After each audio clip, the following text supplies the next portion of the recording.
Assalamualaikum warahmatullahi wabarakatuh. Selamat pagi anak-anakku sekalian. Kali ini kita akan melanjutkan pembelajaran kita tentang komponen sistem pengisian pada sepeda motor. Pada gambar terlihat bahwa ini adalah salah satu contoh dari generator pada sepeda motor. Nah, ini terletak pada bagian sebelah kiri mesin. Ada pula yang terletak di sebelah kanan. Untuk motor-motor matic biasanya terletak di sebelah kanan.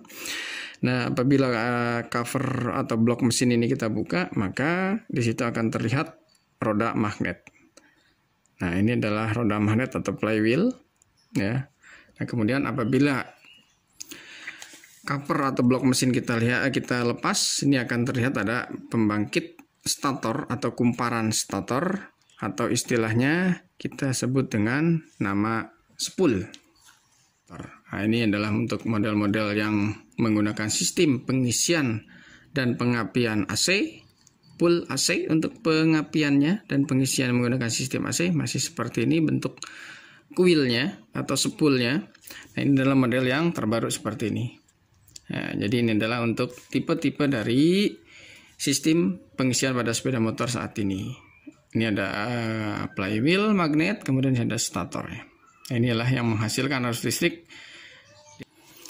Pada sepeda motor terdapat aplikasi atau penerapan pada rangkaian sistem pengisian sepeda motor yang menggunakan generator AC dengan flywheel magnet.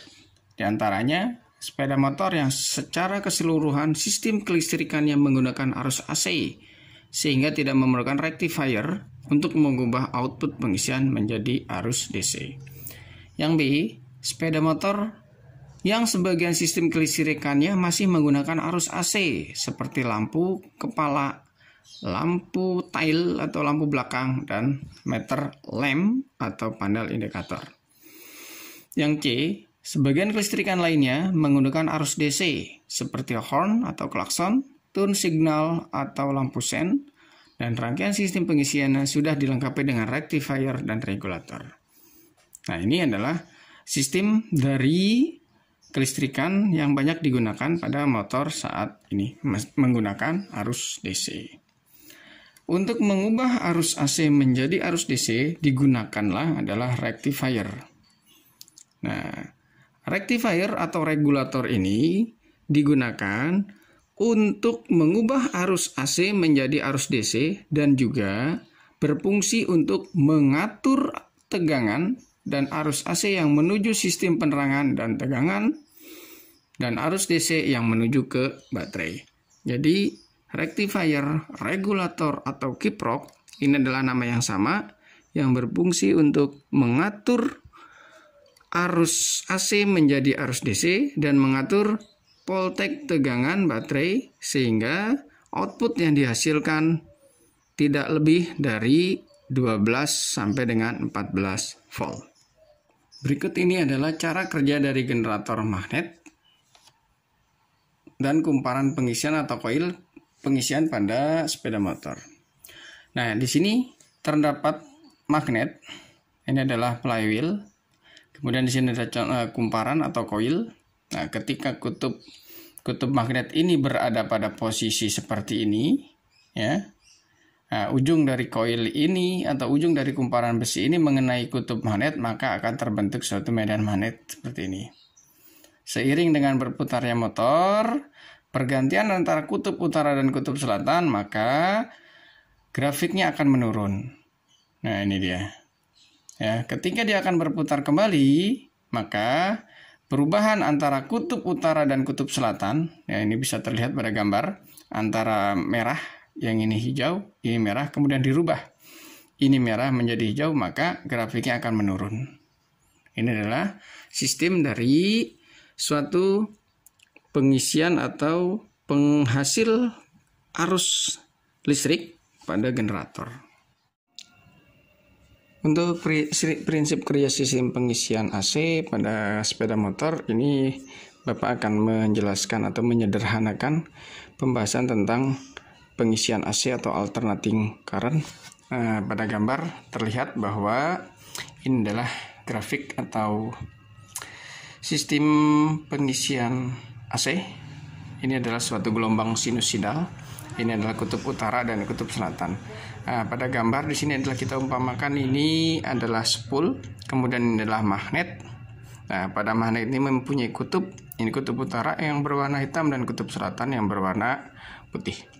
Ketika kutub utara bertemu dengan spool atau kuil, lilitan kuil ini, maka di sini akan terjadi GGL, ya. GGL ini menimbulkan atau mengakibatkan antara magnet dengan inti besi terjadi grafik yang tinggi. Nah, ini menunjukkan bahwa di sini terjadi daya tarik menarik atau GGL atau gaya garis listrik. Kemudian ketika dia berputar, nah di antara perbatasan kutub utara dan kutub selatan ini, maka grafik ini akan turun seperti ini. Nah, ini ada titik netral atau titik nol. Nah, kemudian ketika magnet ini akan berputar menuju ke kutub selatan, nah ini dia, ya, maka grafik ini akan meninggi. Nah, ini ketika spool ini ketemu dengan kutub selatan seperti ini, contohnya ilustrasinya adalah, maka gelombang yang terbentuk akan seperti ini. Nah, jadi ketika kutub selatan beralih ke kutub utara di tengah-tengah seperti ini, maka ini akan titik seperti ini. Ini adalah penyederhanaan dari suatu sistem pengisian AC pada sepeda motor. Nah, pada sistem pengisian AC ini hampir semua kendaraan menggunakan sistem pengisian AC. Nah, untuk merubah menjadi arus DC seperti grafik untuk pengisian DC, grafiknya adalah seperti ini, ya. Nah, ini seperti ini, kemudian dibalikin lagi. Nah, dibuat searah. Jadi seharusnya, ya, ini kutub utara, ini selatan. Seharusnya gelombang itu yang terbentuk adalah dari sini turun, nah, ke bawah, nah, seperti ini, ya. Nah, disinilah dibalikan ke arah atas atau menjadi kutub utara ataupun kutub selatan seperti ini, ya, digunakan alat yang namanya rectifier atau kita sebut dengan kiprok. Nah, jadi kiprok di sini berfungsi untuk membalikan arah putaran atau gelombang AC menjadi gelombang DC. Arus bolak-balik menjadi arus arah. Jadi bentuk gelombangnya yang seharusnya tadi sinusoidal seperti ini. Nah, ini ada gelombang AC dirubah menjadi gelombang DC seperti ini. Itu adalah ilustrasi atau penyederhanaan dari suatu sistem pengisian pada sepeda motor. Kita umpamakan adalah generator, ini magnet, kemudian ini adalah spool. Ini adalah model generator dari suatu sepeda motor. Outputnya, ini adalah spoolnya. Output dari generator ini adalah AC.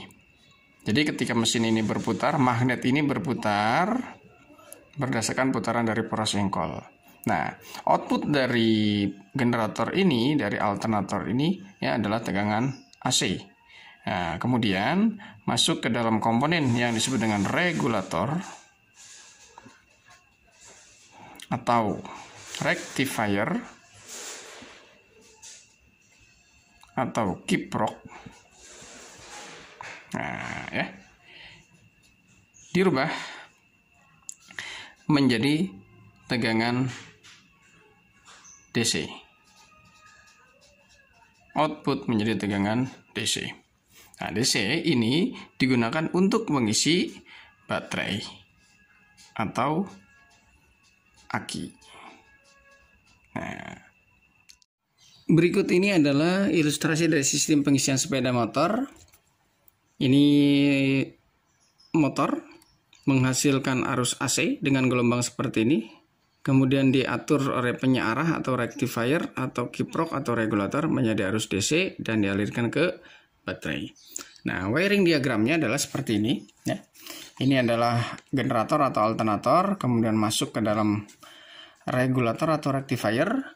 Di rectifier ini dibagi menjadi dua output, ya. Satu untuk sistem pengisian baterai dan satu lagi digunakan untuk sistem atau lampu penerangan. Ini adalah suatu sistem pengisian pada sepeda motor yang menggunakan dua buah sistem pengisian dan penerangan pada sepeda motor. Sekian pemaparan kita tentang pembahasan materi sistem pengisian pada sepeda motor kali ini. Seperti biasa, buatlah rangkuman atau resume dari pemaparan materi yang telah saya berikan. Tetap semangat, jaga jarak, hindari kerumunan, cuci tangan pakai sabun, dan memakai masker. Assalamualaikum warahmatullahi wabarakatuh.